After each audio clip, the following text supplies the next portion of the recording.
This week's Torah reading is called Terumah, which really means donation.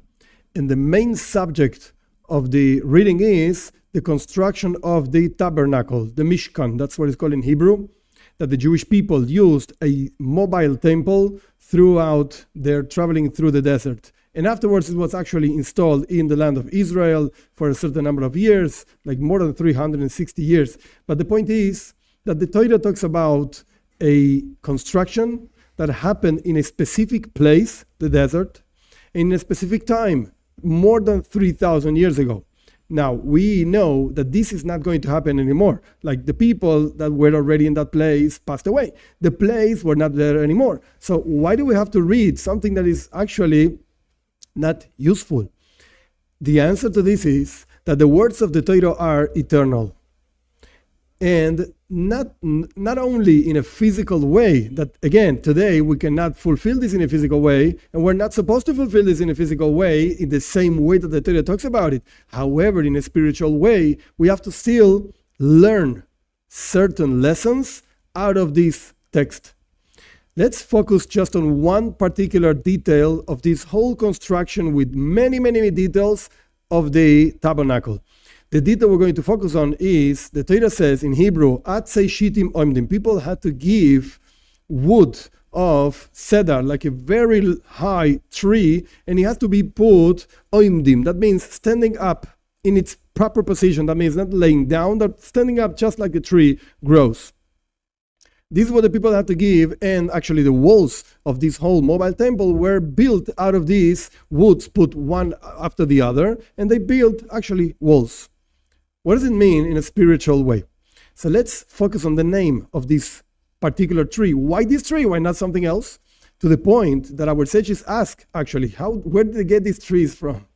In the desert, there's no trees over there. So the answer is that Yaakov Avinu, he knew when he went from the land of Canaan to the land of Egypt that the Jewish people were going out of the land of Egypt a certain number of years afterwards, and they would build this mobile temple and they would need this wood. So he planted actually these trees in Egypt. These trees grew for 210 years. That's the amount of years that the Jewish people were actually in Egypt.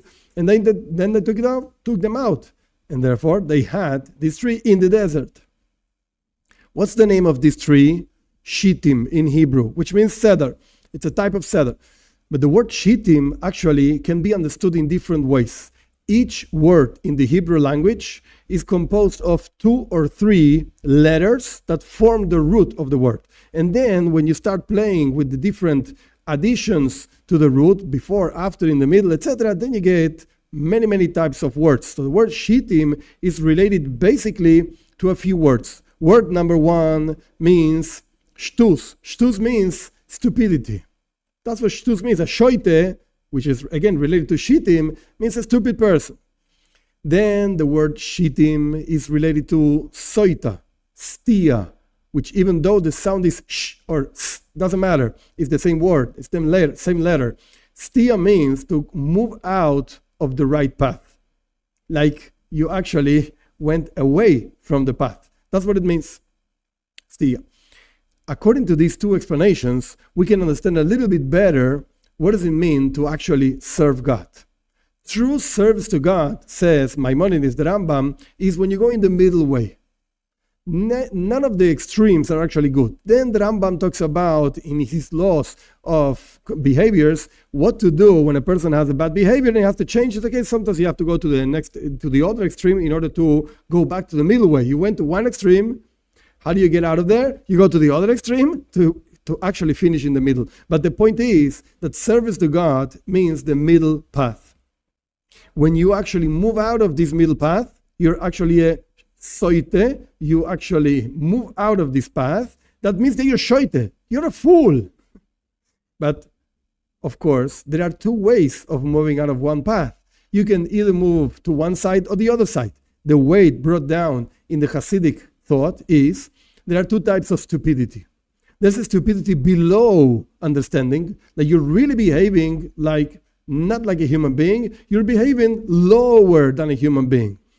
Normal intellect would mean something, a specific behavior. You're behaving like an animal. below the level of a human being. And then there's shoite, means to be stupid, but above normal behavior, above intellect. That would mean a behavior that goes against all the rules in a good way. So we see that there are two types of deviation, so to speak, from the path. When we're talking about atzei shitim, when the Torah says that you have to bring cedar wood in order to build the temple, what's the temple? What's this mobile temple? The mobile temple, the purpose of it was to bring down God's presence in the world in a physical way that people should see divinity. How do you do this? How do you accomplish this? So you have to have this wood made of this specific type of tree. What does that mean? Shitim, shtus. You have to be stupid, but not below intellect, rather above intellect. And this way, I'll explain what this means in a minute. This way, you actually have wood oimdim, standing up. What's a column, actually? That these walls were built out of many, many woods, put one by the other, forming columns that actually, one by the other, form the whole wall. What's a column? A column puts together the ceiling and the floor. The highest level and the lowest level, they get together by this column in the middle, between them.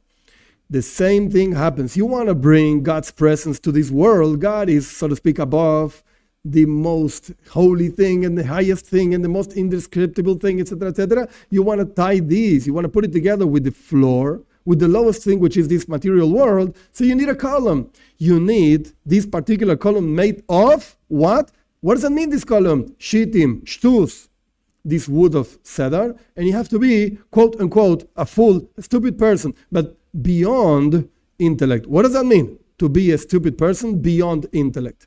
If you were accustomed to fulfill certain commandments in a certain particular way, so you should fulfill more and in a better way. You gave tzedakah, you gave charity, very nice, and you gave a certain amount, and you feel comfortable with this certain amount. So you know what? You have to leave your comfort zone, and you have to be, quote unquote, somehow stupid, beyond intellect, and give more than what you're accustomed. You're accustomed to learn a certain amount of time. You should be stupid and learn more than that time. And when you get used to learn more, you should learn more. This is what it means to be a stupid person, quote unquote, going beyond your intellect. Through this, we bring down into this world the essence of the presence of God, which is the purpose of this whole mobile temple. And this is something each one of us can actually do. And by this, we fulfill the whole purpose of the whole creation, which is, again, that God wants to have a dwelling place in this material world.